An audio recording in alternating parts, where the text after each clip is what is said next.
ಜಗದಲ್ಲಿ. ಹೇ ದೇವ, ಸುಡುವ ಬೆಂಕಿಯ ಬ್ರಹ್ಮಾಂಡಲವನ್ನೇ ಎದೆಯಲ್ಲಿಟ್ಟುಕೊಂಡು ಬದುಕುವಂತಾಗಿದೆ ನನ್ನ ಜೀವ. ಹೀಗಿರುವಾಗ ಈಗ ಬೆಳೆದು ನಿಂತಿರುವ ನನ್ನ ತಮ್ಮ ಅರ್ಜುನನ್ಗೆ ನನ್ನ ಅಕ್ಕನ ಮಗಳಾದ ಗಂಗಮ್ಮನನ್ನು ತಂದು ಮದುವೆ ಮಾಡಬೇಕು. ಅದೇ ರೀತಿ ನನ್ನ ಕಿರಿಯ ತಮ್ಮ ಶಂಕರನಿಗೆ ಎಲ್ಲಾದರೂ ಬಡವರ ಮನೆಯ ಹೆಣ್ಣನ್ನು ನೋಡಿ ಮದುವೆ ಮಾಡಬೇಕು.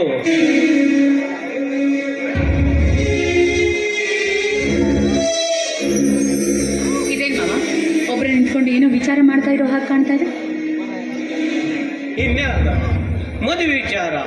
ನನ್ನ ಮನೆಯ ನಂದಾದೀಪ ಬೆಳಗಲು ಬರುವ ನಿನ್ನದಮ್ಮ ನಿನ್ನ ಭಾವ, ಚಿಕ್ಕ ವಯಸ್ಸಿನಲ್ಲಿ ತಂದೆ ತಾಯಿಗಳನ್ನ ಕಳೆದುಕೊಂಡ ಪರದೇಸಿ ನಾನು. ನನ್ನಂಥವಳನ್ನ ಈ ಮನೆಗೆ ಕರೆದುಕೊಂಡು ನೀವೇ ನನ್ನ ಪಾಲಿನ ತಂದೆ ತಾಯಿಗಳಾಗಿ ಬೆಳೆಸಿದ್ದೀರಾ. ಅಂದಮೇಲೆ ನನ್ನ ಮದುವೆ ವಿಚಾರನೂ ನೀವೇ ಮಾಡ್ತೀರಂದ್ರೆ ಇದಕ್ಕಿಂತ ಅದೃಷ್ಟಗಳು ಯಾರಿದ್ದಾರೆ ನನಗೆ ಆಸೆ. ಚಿರಂಜೀವಿಯಾಗಿ ಬಾಳು ಗಂಗಮ್ಮ. ಹುಟ್ಟಿದ ಮನುಷ್ಯ ಕೆಟ್ಟದನ್ನು ಮಾಡುವಂತ ಯಾವ ಧರ್ಮದಲ್ಲಾಗಲಿ ಯಾವ ಜಾತಿಯಲ್ಲಾಗಲಿ ಉಲ್ಲೇಖನ ಮಾಡಿಲ್ಲವಮ್ಮ ಆ ದೇವರು. ಅಂತದ್ರೊಳಗೆ ಮಾಡಿದ ಪಾಪಕ್ಕೆ ಮನವೇ ಸಾಕ್ಷಿ, ತೋಡಿದ ಬಾವಿಗೆ ಜಲವೇ ಸಾಕ್ಷಿ ಎನ್ನುವಂತೆ ನ್ಯಾಯ ನೀತಿ ಧರ್ಮದಿಂದ ಬದುಕುವ ನಮ್ಮಂತವರಾದರೂ ಧರ್ಮವನ್ನು ಎತ್ತಿ ಹಿಡಿಯಬೇಕಮ್ಮ, ಎತ್ತಿ ಹಿಡಿಯಬೇಕು. ಹುಟ್ಟಿಸಿದ ದೇವರು ಹುಲ್ಲು ಮೇಯಿಸುವುದಿಲ್ಲ ಎನ್ನುವ ಹಾಗೆ ಏನಾದರೂ ಕಷ್ಟಗಳು ಬಂದರೆ ಅದನ್ನು ಎದುರಿಸುವ ನಿಲ್ಲುವ ಧೈರ್ಯ ನಮ್ಮಲ್ಲಿರಬೇಕು. ಹೇಗಾದರೂ ಮಾಡಿ ಅದನ್ನು ನಾವು ಕಾಯಲೇಬೇಕು. ನಿಜನಮ್ಮ ನಿನ್ನ ಮಾತು. ಸಿಡಿಲಿಗೆ ಹೆದರಿ ಗುಡಿಗೆ ನುಗ್ಗಿದ್ರೆ ಕಲ್ಲು ತೊಲೆ ಜಾರಿ ತಲೆ ಮೇಲೆ ಬಿತ್ತಂತೆ. ಬಂದಾಗ ಬಾರದು ಬಪ್ಪದು, ಬಪ್ಪುದೇ ತಪ್ಪುದನ್ನು ಅಂತೆ ಹಿರಿಯರ ವಾಣೆಯಂತೆ ಬಂದಿದನ್ನ ಅನುಭವಿಸಲೇಬೇಕಮ್ಮ, ಅನುಭವಿಸಲೇಬೇಕು. ನಿಜ ಮಾಮ, ಅದೇನು ಅಂತಾರಲ್ಲ, ಯಾವುದೋ ಶಿಕ್ಷೆಗೆ ಸಹಿತ ಪ್ರತಿಯೊಂದು ಶಿಕ್ಷೆಯಲ್ಲಿ ಘೋರ ಶಿಕ್ಷೆ ಅಡಿಗೆ ಇರುತ್ತೆ. ಯಾಕಂದ್ರೆ ಅವರವರ ಪಾಪ ಅವರಿಗೆ ಬಿಟ್ಟಿದ್ದು. ಶಾನುಭೋಗರ ಗುಣ ಲೆಕ್ಕದಲ್ಲಿ ನೋಡು, ಮಾನವಂತರ ಮನೆಯ ಹೆಣ್ಣಿನ ಗುಣ ನಡತೆಯಲ್ಲಿ ನೋಡು ಅಂತ ಹೇಳಿದ್ದಾರೆ ಬಂದವರು. ಗಂಗಮ್ಮ, ನಾರಿ ಇಲ್ಲದ ಮನೆ ಇಲ್ಲ, ಕೇರಿಯೂ ಇಲ್ಲದ ಊರಿಲ್ಲ ಅಂತಿದ್ದ ನಮ್ಮ ಮನೆಗೆ ಬಂದ ಬಂಗಾರದ ಕಳಸವಮ್ಮ ನೀನು, ಬಂಗಾರದ ಕಳಸ. ಮಾವ, ಹೂವಿನ ಜೊತೆ ನಾರು ಸೇರಿದ ಹಾಗೆ ನಾನು ನಿಮ್ಮ ಮನೆಯಲ್ಲಿ ಸೊಸೆಯಾಗಿ ಬರ್ತಿದ್ದೇನಲ್ಲ, ನನ್ನ ಪೂರ್ವ ಜನ್ಮದ ಪುಣ್ಯವೇ ಸರಿ. ನನ್ನ ಜೀವನದಲ್ಲಿ ನೀನು ಯಾವ ನಿರ್ಧಾರ ತೆಗೆದುಕೊಂಡ್ರೆ ಸಹಿತ ಅದಕ್ಕೆ ನಾನು ತಯಾರಾಗಿದ್ದೀನಿ ಮಾವ. ಒಳ್ಳೆ ಗಂಡನಾದರೆ ಒಡವೆನೆ ಬೇಡ, ತುಸು ರಾಗಿ ಇಟ್ಟಾದರೆ ಅನ್ನನೇ ಬೇಡ ಅನ್ನುವ ಒಳ್ಳೆ ಗುಣ ನಮ್ಮ ಗಂಗಮ್ಮ. ಸಿರಿತನವಿರಲಿ ಬಡತನವಿರಲಿ, ಒಂದು ಸರಿ ಮದುವೆ ಆದ ಮೇಲೆ ಅವಳಿಗೆ ಅದೇ ಮನೆಯೇ ಸ್ವರ್ಗಮ್ಮ. ಅದೇ ಆಗಿ ಪತಿಗೆ ಯಾವಾಗಲೂ ಒಳ್ಳೆ ಸತಿಯಾಗಿ ಹೋಗ್ಬೇಕಾದ್ದು ಅವಳ ಧರ್ಮವಲ್ಲೇ. ಅದು ಅಲ್ಲಿ ನೋಡಿ, ನೀವು ಹೇಳಿದ ಹಾಗೆ ಶಂಕರ ಮಾವ ಬಂದೇ ಬಿಟ್ಟು.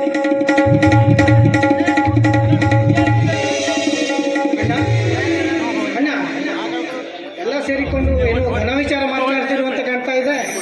ಏನಿಲ್ಲ ಶಂಕರ್, ನಿಮ್ಮಿಬ್ಬರ ಮದುವೆ ವಿಚಾರ ಮಾತನಾಡುತ್ತಿದ್ದೇವೆ ಅಂದಾಗ ನಿಮಗೆ ಒಂದು ಬಡವರ ಮನೆಯ ಹೆಣ್ಣನ್ನು ತಂದು ಮದುವೆ ಮಾಡಬೇಕೆಂದುಕೊಂಡಿದ್ದೇನೆ. ಇದಕ್ಕೆ ನಿನ್ನ ಒಪ್ಪಿಗೆ ಏನು? ಅಣ್ಣ, ಯಾಕೆ ಬಡವರು ಬಡವರು ಎಂದು ಬೆಚ್ಚಿ ಬೀಳುವ ಮಾತನಾಡಿ ಚುಚ್ಚಿ ಚುಚ್ಚಿ ನನ್ನನ್ನು ಕೊಲ್ಲುತ್ತೀರಿ? ಯಾಕೆ ಶ್ರೀಮಂತರ ಮನೆ ಹೆಣ್ಣು ಮಕ್ಕಳನ್ನು ಮದುವೆಯಾಗಬಾರ್ದೆಂದು ನಿಯಮ ಇದೆಯಾ? ಇಲ್ಲ ಕಾನೂನಿದೆಯಾ? ಶಂಕರ್, ಶ್ರೀಮಂತರು ಆನೆ ಕಟ್ಟುವುದು, ಬಡವನು ತಾಳಿ ಕಟ್ಟುವುದು ಎರಡೂ ಸಮಾನಪ್ಪ. ಹೀಗಿರುವಾಗ ಆಕಾಶಕ್ಕೆ ಏಣಿ ಹಾಕುವುದು, ಬೆಂಕಿಗೆ ಮುತ್ತು ಕೊಡುವುದು ನಮ್ಮಿಂದ ಸಾಧ್ಯನೇನು? ಅದಕ್ಕಾಗಿ ಹಿರಿಯವರು ಹೇಳಿದ್ದಾರೆ, ಹಾಸಿಗೆ ಇದ್ದಷ್ಟು ಕಾಲು ಚಾಚುವಂತ. ಅಣ್ಣ, ನಿಮ್ಮ ಮಾತುಗಳನ್ನು ಕೇಳಿ ನಾನು ಮೂರ್ಖನಾಗಲಾರೆ. ಇದಕ್ಕಾಗಿ ನನ್ನ ಮದುವೆ ವಿಚಾರದಲ್ಲಿ ನಾನು ಒಂದು ತೀರ್ಮಾನಕ್ಕೆ ಬಂದಿದ್ದೇನೆ. ಈ ಊರಿನ ಜಯರಾಜನ ಸೌಕರ್ಯದ ತಂಗಿ ಶೀಲ ಇರುವಳಲ್ಲ, ಅವಳು ನಾನು ಕಾಲೇಜಿನಲ್ಲಿ ಪ್ರೀತಿಸುತ್ತಿದ್ದೇವೆ.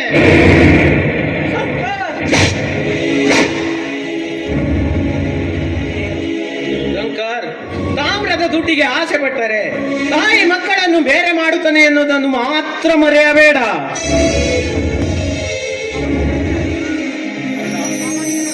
ಏನಾಗಿದೆ ಈ ಮನೆಯಲ್ಲಿ? ಯಾಕೆ ಈ ರೋಷಾವೇಶದ ಮಾತು ಕೇಳಿ ಬರ್ತಿದೆ? ಗಂಗ, ನೀನಾದರೂ ಹೇಳು, ಏನಾಗಿದೆ ಅಂತ.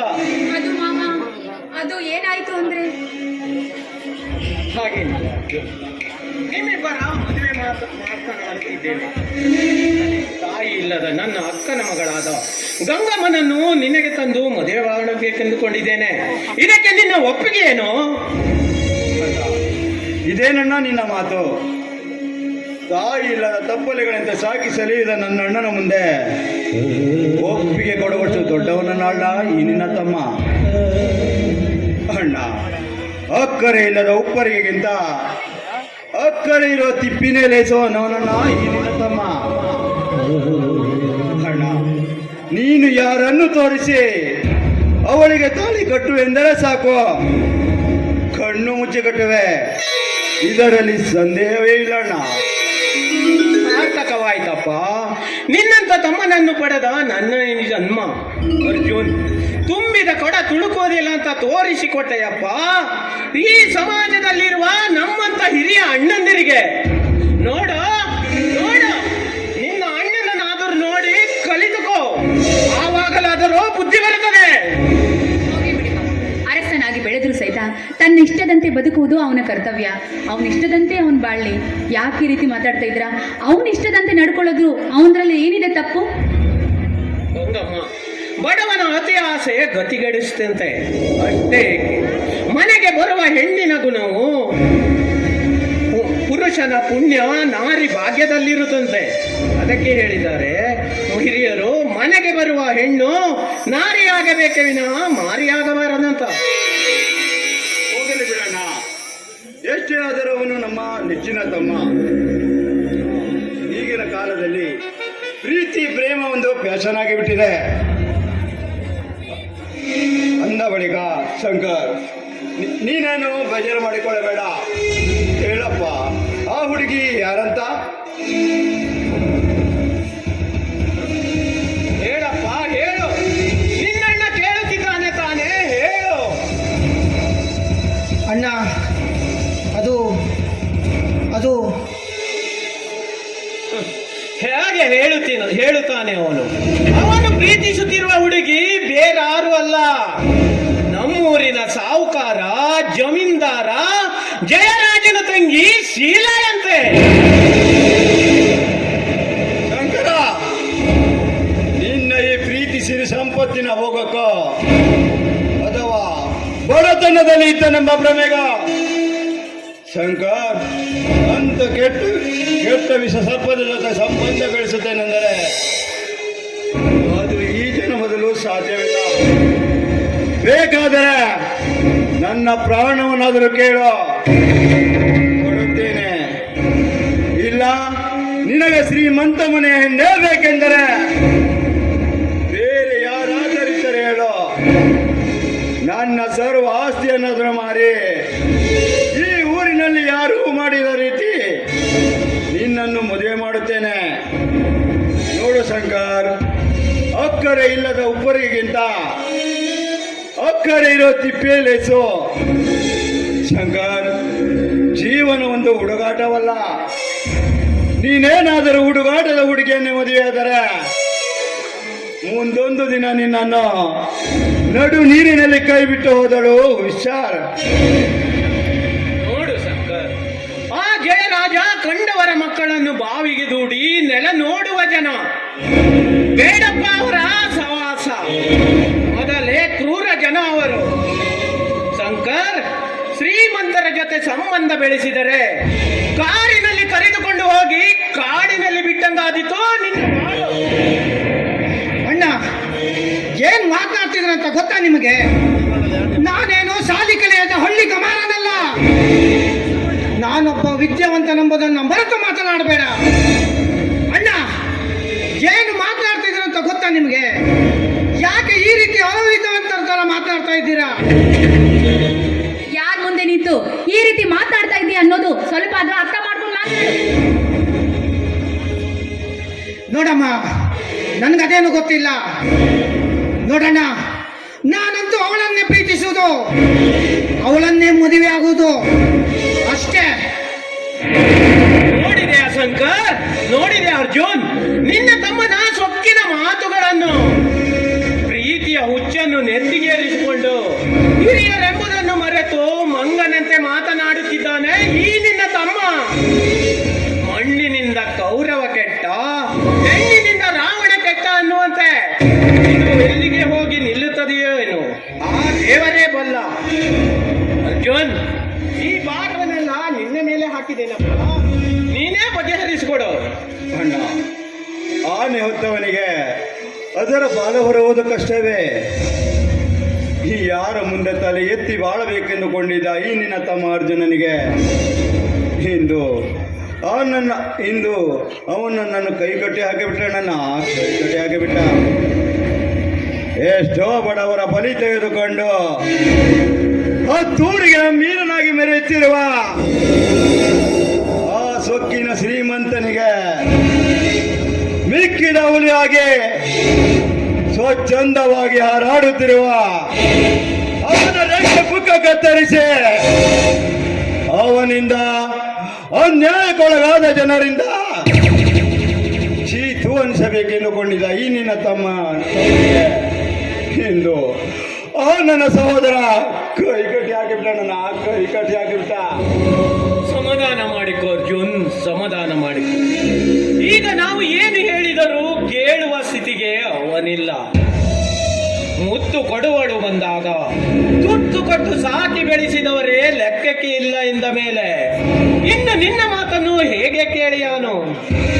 ಮೀಸೆ ಬಂದ ಮೇಲೆ ಮೂಗು ಯಾರಿಗೂ ತಾನೇ ನೆನಪಿರುತ್ತದೆ ಅಂದ ಹಾಗೆ ಹೆಣ್ಣಿನ ತೋಳ ತಕ್ಕೆಯಲ್ಲಿ ಬಿದ್ದವನಿಗೆ ಬುದ್ಧಿ ಹೇಳೋದು ಒಂದೇ, ಬೋರುಗಲ್ಲಿನ ಮೇಲೆ ನೀರು ಸುರಿಯುವುದು ಒಂದೇ. ಈ ಹಿರಿಯಣ್ಣನಿಗೆ ಹೊರೆ ತಪ್ಪಿದಲ್ಲ ಅನ್ನುತ್ತಾರೆ ಈ ಕಲಿಯುಗದಲ್ಲಿ. ಅಣ್ಣ, ನಿಮ್ಮ ಮೊಸಳೆ ಕಣ್ಣೀರಿಗೆ ಕರಗುವನಲ್ಲ ಈ ಶಂಕರ್. ಮೈಂಡೆಡ್. ಮಕ್ಕಳ ಕಣ್ಣೀರು ನೋಡಿದೆ ಅರ್ಜುನ್, ಹೇಗೆ ಮಾತನಾಡಿ ಹೋದ ನಿನ್ನ ತಮ್ಮ. ಆಗಲಿ, ಅವನಿಷ್ಟದಂತೆ ಆಗಲಿ. ನನಗೆ ಸ್ವಲ್ಪ ಕೆಲಸವಿದೆ, ನಾನಿನ್ನೂ ಬರುತ್ತೇನೆ. ಎಂತ ಒಡ ಹುಟ್ಟಿದ ಸಹೋದರರು ನಾವು. ಒಂದೇ ಕರುಳು ಬಳ್ಳಿಯಿಂದ ಬಂದರೂ ಸಹ ಅಣ್ಣನ ಮಾತಿಗೆ ಬೆಲೆ ಕೊಡದೆ ಹೊರಟೇ ಬಿಟ್ಟನಲ್ಲ ನನ್ನ ಚಿನ್ನ ತಮ್ಮ. ಮಾವ, ಮಿಂಚಿ ಹೋದ ಮಾತಿಗೆ ಚಿಂತಿಸಿ ಫಲವಿಲ್ಲ. ಈಗ ಪ್ರೀತಿಯಲ್ಲಿ ಬಿದ್ದಿದ್ದಾನೆ. ಒಂದ್ಸಾರಿ ಪ್ರೀತಿಯಲ್ಲಿ ಬಿದ್ದ ಮೇಲೆ ಎಂತ ಕಷ್ಟ ಅಂತ ಮುಂದೆ ಅವನಿಗೆ ಅರ್ಥ ಆಗುತ್ತೆ. ಹೋಗ್ಲಿ ಬಿಡಿ. ಹಂಗ ನಿನಗಿದಷ್ಟು ಬುದ್ಧಿ ಆ ನನ್ನ ತಮ್ಮನಿಗಿಲ್ಲವಲ್ಲ. ಗಂಗಾ, ಅದರಲ್ಲಿ ಮದುವೆ ವಿಚಾರದಲ್ಲಿ ನನ್ನ ಅಣ್ಣನ ಮಾತಿಗೆ ನಿನ್ನ ಒಪ್ಪಿಗೆ? ಮಾವ, ಅನಾಥಳಾದ ನನ್ನನ್ನು ಈ ಮನೆಯಲ್ಲಿ ಸೊಸೆಯನ್ನಾಗಿ ಜಾಗ ಕೊಡ್ರಿ. ಈಗ ನಿಮ್ಮ ಹೃದಯದಲ್ಲೂ ಸಹಿತ ನನ್ನನ್ನು ಹೆಂಡತಿಯಾಗಿ ಸ್ವೀಕರಿಸ್ತೀರಿ ಅಂದರೆ ಇದು ನನ್ನ ಪೂರ್ವ ಜನ್ಮದ ಪುಣ್ಯವೇ ಸಹ. ನನಗೆ ಹೆದ್ದೇಳು ಗಂಗಾ, ನಿನ್ನಂತ ಗುಣವತಿ ನನ್ನ ಸತಿಯಾಗಿ ಬರುವುದು ಆ ನನ್ನ ತಂದೆ ತಾಯಿಗಳ ಪುಣ್ಯವೇ ಸರಿ.